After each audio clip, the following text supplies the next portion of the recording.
We often equate wisdom with intelligence, a high IQ, academic degrees, or simply having a good memory for information.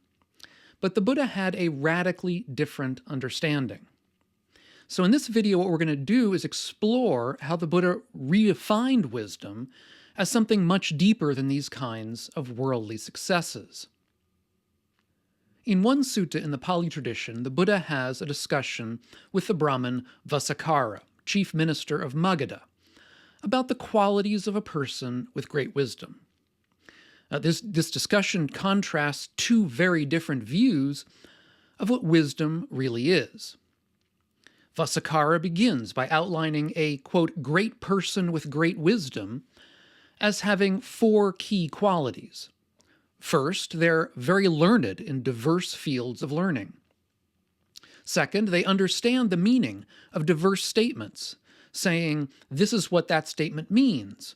That is what this statement means. Third, they're mindful. They're able to remember and recollect what was said and done long ago. And fourth, they're deft and tireless in their household duties, understanding how to go about things in order to complete and organize the work. Now, Chief Minister Vasakkara's view of wisdom is centered clearly on learning, on intellectual mastery, on worldly successes and duties, and we might even say worldly successes in our work. It's a view very recognizable even today. Then, in this sutta, Vasakkara turns to the Buddha and asks him if he agrees. The Buddha's response is, I think, very interesting. The Buddha says he neither agrees nor disagrees. Instead, he puts forward his own view of the four qualities that make a great person with great wisdom.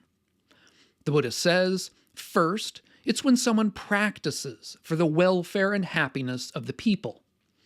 They've established many people in the noble system, that is, the principles of goodness and skillfulness. Second, they think what they want to think and don't think what they don't want to think. They consider what they want to consider and don't consider what they don't want to consider. Thus, they've achieved mental mastery of the paths of thought. Third, they get the four absorptions, blissful meditations in this life that belong to the higher mind.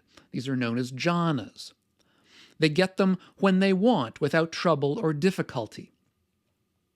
And fourth, they realize the undefiled freedom of heart and freedom by wisdom in this very life, and they live having realized it with their own insight due to the ending of defilements.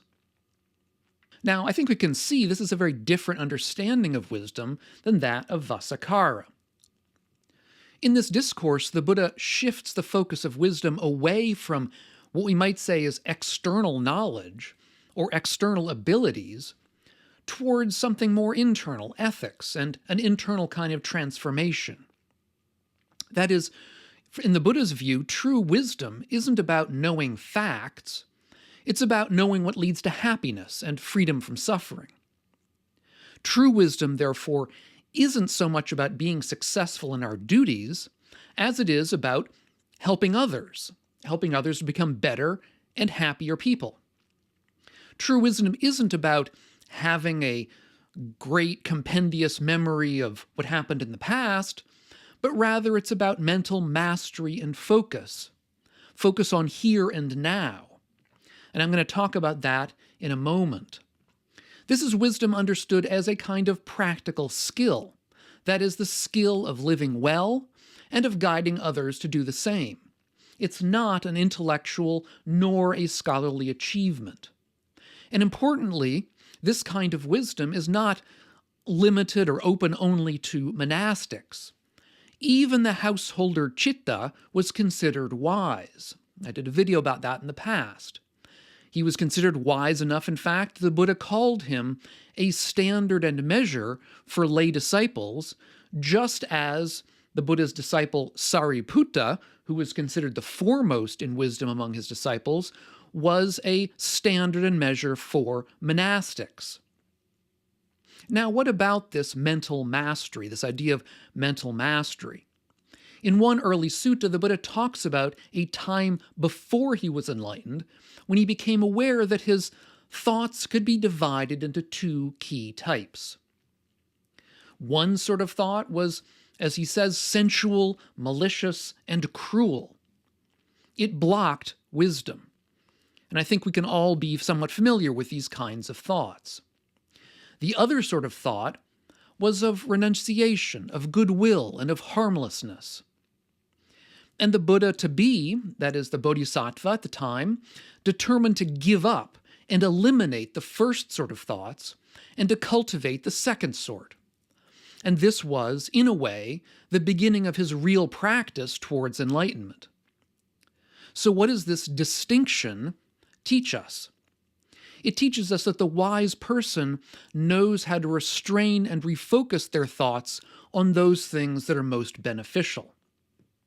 They don't chase every idea, nor believe everything that they think or everything that arises in their minds, but instead they work to guide their minds with clarity and with purpose. This ability to calm and tame this monkey mind of ours is associated with success in meditation. And in particular, it's associated with deep absorptive meditations like jhana that the Buddha mentioned above or before when we discussed it. These are these deep absorptive meditations that can lead to a pleasant abiding here and now. Now we might ask if these two views of wisdom, these two visions, that is Vasakkara's and the Buddha's, are in some way compatible or if they're completely incompatible. It's important to keep in mind that in stating the Buddha's views on what makes a wise person, the Buddha does not reject Vasakkara's views out of hand, but neither does he accept them precisely. Instead, I would argue that the Buddha puts worldly knowledge in its proper place. After all, worldly knowledge is not a bad thing for the Buddha. It's very useful to be learned in diverse fields. It's useful to be able to understand diverse meanings. It's useful to be mindful and to have a great memory, a compendious memory. And it's useful to be deft in our duties. So all of this worldly knowledge is useful, but as the Buddha sees it, it's also fundamentally limited. That is, it doesn't necessarily free us from suffering. And such worldly knowledge can even increase our conceit and our attachment if we identify with being clever or intelligent or good at our work. Wisdom in the Buddha's sense is grounded in ethics and leads to peace. One sutta that integrates these two sorts of wisdom, actually, is the so-called Great Sutta on Good Fortune that I wrote my book about, which I have a copy of here. This is the book. Many of you will either have a copy or know of it.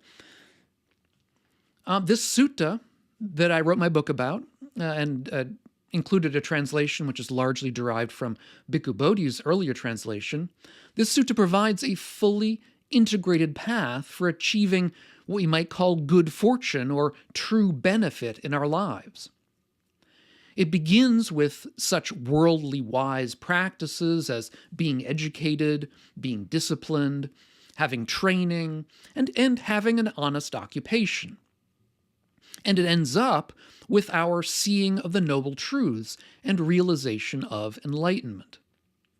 Understood in this kind of light, it's not so much that knowledge or education or deftness in work is entirely unrelated to wisdom, and indeed for this reason the Buddha did not reject Vasakkara's views out of hand. Rather, it's that these aspects of what we might call worldly wisdom are more like the preliminary steps that provide a solid base, along with ethical practices, of course, that can allow us to progress towards true wisdom, so long as we can understand the limitations and drawbacks of this kind of approach. So intelligence, knowledge, and worldly skill definitely have their place, but for the Buddha, wisdom is about living well and helping others to do the same. not simply about knowing things and being a diligent worker. True wisdom for the Buddha means ethical conduct, mental mastery, and eventually complete freedom from clinging and egoistic identifications. And the good news is that this kind of wisdom that the Buddha was after is available to everyone right now in how we choose to live our lives. What do we choose to emphasize? How do we frame our successes and our failures? What is one area in your life where you could practice this deeper kind of wisdom today? So the question is, how do we integrate our worldly skills with this deeper wisdom that the Buddha is pointing us towards?